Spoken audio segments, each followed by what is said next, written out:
Hello friends, in this short and basic video guys, I gonna to show you how to insert row and column in Microsoft Excel. So like you need a row here after D. So just right click on D and insert.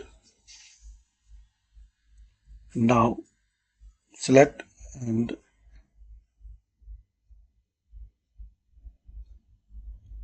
you can adjust the size.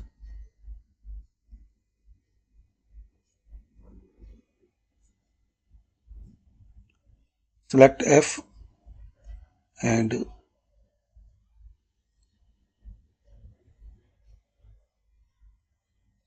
row, right click here and insert.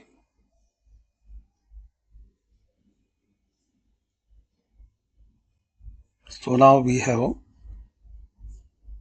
more row and columns.